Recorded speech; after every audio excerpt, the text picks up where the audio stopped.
Student, welcome to our YouTube channel school at home. आज का जो हमारा क्वेश्चन है वो है using law of exponents simplify and write the answer in exponential form. Exponential मतलब क्या होता है? पावर, यानी कि कोई भी नंबर के ऊपर, फॉर एग्जांपल जैसे 4 के ऊपर कोई नंबर स्मॉल फॉर्म में दे रखा है तो उसको हम क्या बोलते हैं? 4 की पावर 2, यानी कि जो ऊपर वाला वर्ड होता है इसको क्या बोलते हैं हम? पावर। और आपको क्या करना है, उसी को क्या करना है? राइट करना है अपना आंसर किसमें? एक्सपोनेंशियल फॉर्म, यानी कि पावर में ही अपने आंसर को लिखना है। लेकिन आपको क्या यूज करने हैं? Law exponential. क्या होता है? कुछ लॉ गिवन होते हैं, उसके अकॉर्डिंग हमें अपना आंसर करना है। तो चलिए क्वेश्चन स्टार्ट करते हैं और उसी में हम क्या है, लॉ के डिस्कशन करेंगे कि एक्सपोनेंशियल का यानी कि पावर का क्या लॉ होते हैं। तो जो आपको फर्स्ट पार्ट दे रखा है वो दे रखा है 3 की पावर 2, 3 की पावर 4 और 3 की पावर 8, और सभी के सभी तीनों नंबर किसमें दे रखे हैं? मल्टीप्लाई में। तो जो लॉ ऑफ एक्सपोनेंशियल है वो क्या कहता है? अगर आपका बेस क्या है? सेम है, और नंबर आपको किस चीज में दे रखे हैं? मल्टीप्लाई में। उनकी पावर कुछ भी हो सकती है। फॉर एग्जाम्पल इसकी पावर m है और इसकी पावर क्या है? n। बेस यानी कि नीचे वाला नंबर। अगर दोनों नंबर्स का बेस सेम है और नंबर किस चीज में है? मल्टीप्लाई में, तो पावर का यानी कि एक्सपोनेंशियल का हमेशा क्या हो जाता है? एडिशन। तो क्या हो जाएगा? a यानी कि बेस को एक बार लिखोगे और पावर का हम क्या कर देंगे? एडिशन, यानी कि प्लस। यही हमारा क्या है? लॉ ऑफ एक्सपोनेंशियल, यानी कि मल्टीप्लाई वाला लॉ क्या है? अगर बेस आपके क्या है? सेम है और नंबर किस चीज में? मल्टीप्लाई में, तो हमेशा क्या हो जाता है? पावर का एडिशन। और बेस को हम सिर्फ क्या करते हैं? एक बार लिखते हैं। इसी का यूज करते हुए आप क्वेश्चन करेंगे। बेस हमारा क्या है? सेम, यानी कि 3, तो बेस को एक बार लिखेंगे और पावर का क्या हो जाता है? एडिशन। तो पावर को हम क्या कर देंगे? जोड़ देंगे। तो 2 + 4 + 8, पावर में ही लिख के आपको इसका क्या करना है? एडिशन करना है। तो 3 यानी कि बेस, और इनको क्या करना है? ऐड। तो ऐड कैसे करेंगे? 2 और 4 6, 6 और 8 14, तो 3 की पावर 14, और यही हमारा क्या होगा? आंसर। तो सिंपली आपको लॉ ऑफ एक्सपेंशन का यूज करके क्या करना है? अगर बेस से और क्या है? नंबर मल्टीप्लाई में, तो हमेशा क्या कर दो? पावर को ऐड कर दो। तो हमने सिंपली क्या किया? बेस को एक बार लिखा और पावर का क्या कर दिया? एडिशन।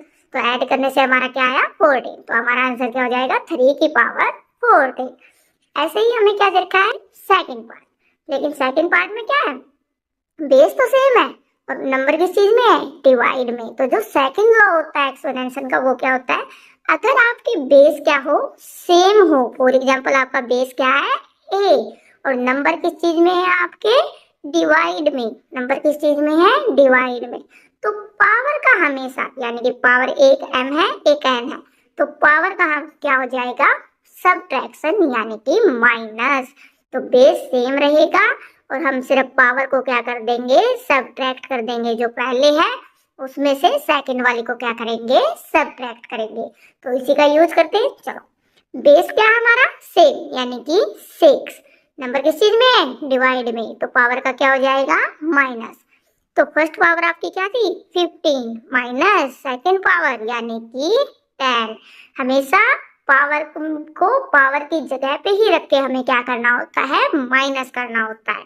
तो बेस 6, 15 में से 10 जाएगा तो 5, यानी कि 6 की पावर 5। मैंने 6 थोड़ा बड़ा लिख दिया तुम्हें समझाने के लिए, यानी कि नंबर बेस थोड़ा सा बड़ा होगा और पावर थोड़ा सा क्या होगा? छोटा होगा। आपकी बुक्स में ऐसे आपको गिवन मिलेगा।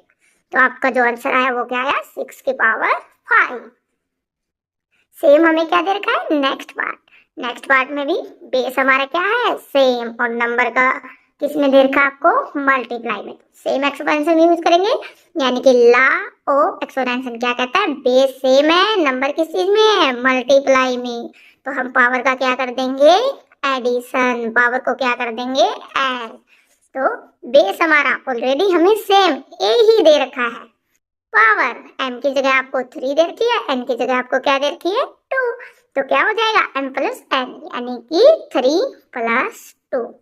तो a की पावर 3 + 2 यानी कि 5, तो a की power 5, that is our answer. ऐसे ही आपको क्या दे रखा है, डी पार्ट में, लेकिन आपको नंबर से बेस सेम और किसमें दे रखा है, डिवाइड में। तो अभी किया था हमने बिकॉज ऑफ क्या, पावर ऑफ एक्सपेंशन, क्योंकि ला आपको हर बार यूज करना है, तो ये वाली टर्म आप ऑलरेडी हमेशा लिख के दिखाओगे कि ला क्या कहता है। यानी कि आपका बेस क्या है, सेम है, नंबर क्या है, डिवाइड में है, तो पावर का हमेशा क्या होता है, सब्ट्रैक्शन। फर्स्ट वाले नंबर की पावर में से सेकंड वाले को क्या करोगे, माइनस। कभी भी उल्टा नहीं करोगे, नहीं तो आंसर नेगेटिव में भी आ सकता है, और अगर नेगेटिव आया तो उसको करने का तरीका अलग होता है, यानी कि आंसर रॉन्ग हो सकता है आपका। तो जो फर्स्ट नंबर है उसी में की पावर में से सेकंड वाले की पावर को क्या करते हैं, माइनस करते हैं। तो सेम फॉलो करेंगे, बेस सेम, यानी कि 8, नंबर किसमें, डिवाइड में, तो पावर का क्या करेंगे, सब्ट्रैक्शन। लेकिन पावर हमें इस बार क्या रखी है, अननोन, यानी कि टी, और टी में से आपको क्या माइनस करना है, सेकंड पावर, यानी कि 2। टी का तो हमें पता ही नहीं है क्या है, तो हम इसमें से किसी भी अल्फाबेट में से नंबर को माइनस नहीं कर सकते, तो यही हमारा क्या रह जाएगा, आंसर। यानी कि आपका आंसर क्या आया, 8 की पावर टी माइनस 2। इसको ऐसे ब्रैकेट में लिख दो या सीधा लिख दो, 8 की पावर टी माइनस 2। तीनों के तीनों आंसर क्या है आपके, राइट माने जाएंगे। तो सिंपली आपको दो ही टर्म याद रखनी है, अगर बेस है नंबर मल्टीप्लाई में तो पावर को ऐड करो, और अगर बेस क्या है, सेम, नंबर डिवाइड में है तो क्या करोगे, पावर को माइनस, यानी कि subtract.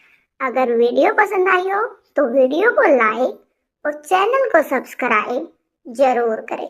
Thanks for the watching.